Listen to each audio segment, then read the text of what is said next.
Hello and welcome. The Indian security forces have directly blamed the Pakistani army for the deadly attack on a CRPF convoy that killed 40 personnel on the 14th of February in Pulwama. In a joint press conference in Srinagar hosted by the army, CRPF and Jammu and Kashmir police this morning, the security officials said that there was no doubt that the Pakistani army directly controlled the Jaish-e-Mohammed terror group, which carried out the deadly suicide attack on the CRPF convoy on the 14th of this month. I would like to pay our homages to the brave martyrs. Pakistan Army, Jaish-e-Mohammed Pakistan Army का ही एक बच्चा है. जैश-ए-मोहम्मद को Pakistan army ही control कर रही है और ऐसे ही कंट्रोल कर रही है. और जैसे कि आपने कल जैश-ए-मोहम्मद का रिलीज भी देखा होगा, उन्होंने ये कबूला भी है कि उनका चीफ ऑपरेशंस कमांडर जो है इस हमले में मारा गया है. तो पाकिस्तान आर्मी का इन्वॉल्वमेंट इसमें 100% है. इसमें मेरे को और आपको किसी को कोई शक नहीं.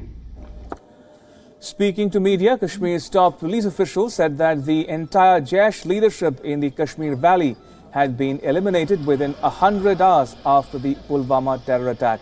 The officers also appealed to the locals and especially mothers to make their sons surrender if they had taken up arms. I would also like to tell one thing to the parents of the local youth, especially the mothers, because I understand and I know in a Kashmiri society, mother has a great role to play. Through you, I would request all the mothers of Kashmir to please request their sons who have joined terrorism to surrender and get back to the mainstream. Anyone who has picked up gun in Kashmir will be eliminated unless he surrenders. And this is a message and a request to all the mothers. Please tell your children to surrender. There is a very good surrender policy being initiated by the government so that they can join the mainstream and pursue with their life. Two Jaish-e-Mohammed terrorists, the masterminds of the attack on the CRPF convoy, were killed in an operation in Jammu and Kashmir's Pulwama on Monday. 4 soldiers were also martyred in the operation, which lasted 12 hours. On Thursday, 40 CRPF personnel were killed in a deadly attack on a convoy in Pulwama's Avantipora area. And joining me on the phone line from Srinagar is my colleague Ishan Wani. Ishan, we heard the army, police and the CRPF officers briefing the media there just a short while ago. In your estimation, what were the other takeaways or highlights from that joint press conference? Well, essentially the first takeaway was naming of Pakistan and the Jaish-e-Mohammed and ISI. It was clearly said by the Chinar Corps commander, KJS Dhillon, that those were the people who were handling the entire operation from across the border.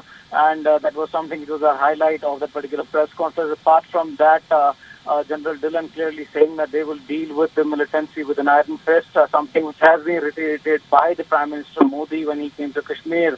Apart from that, there was some criticism about the manner in which the operation was yesterday conducted by the army, particularly given the fact that 5 of their Jawans and 1 police person was killed in the operation. But the army said to minimize the civilian damage, they had to control that particular fire, but unfortunately the 4 men were lost in that particular operation.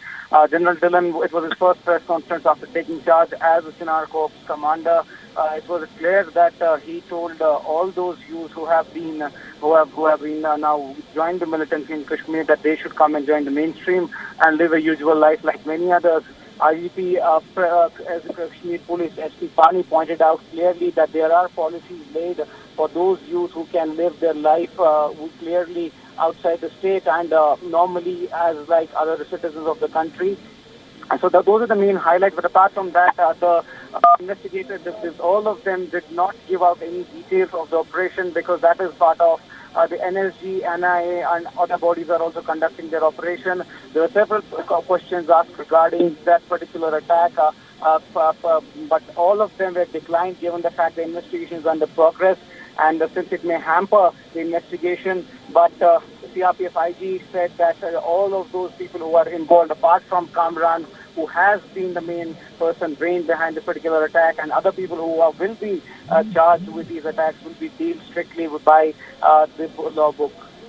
Also, Ishan, very quickly, General Dhillon spoke about a surrender policy, and he spoke about how he would request the mothers in particular to make their sons surrender and join the mainstream, so to speak.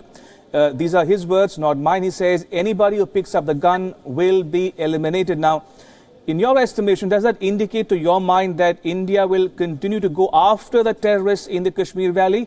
Or you think because of the Pulwama encounter, now the immediate operations have come to a halt, so to speak? Well, there has been a zero terror policy that India has maintained since a long, long time. This hasn't been something new, but at the same time, there have been officials who have been appealing, all those local youth especially, not the people who come from across the border, that they should surrender and lay down their weapons and live a simple life, normal life. There have been cases, for example, a youth from Pulwama who was a footballer returned back after his mother made an emotional appeal. There have been videos circulating on the social media where mothers have appealed their sons to come back, and that is what General Dhillon said in that particular press conference, that the importance of mother in the Kashmiri culture is so much so that, their emotions can bring their son back to their families. That is why something like a surrender policy was brought into force by the government before this one. And there have been several incidents where youth have returned back, but the police does not publicize them, given the fact that they may face threats or they may face a social backlash after they return to the normal life. But we don't know yet that what will be the next policy, next move by the army. But certainly there is a no zero terror policy that the government of India has kept since a long, long time. And we are expecting that it will now get more severe by the day, because the Pulwama attack has been something which has, really got forces up and to basically corner all those people, all those militant organizations who are operating in South Kashmir and have been trying to inflict harm on the security forces.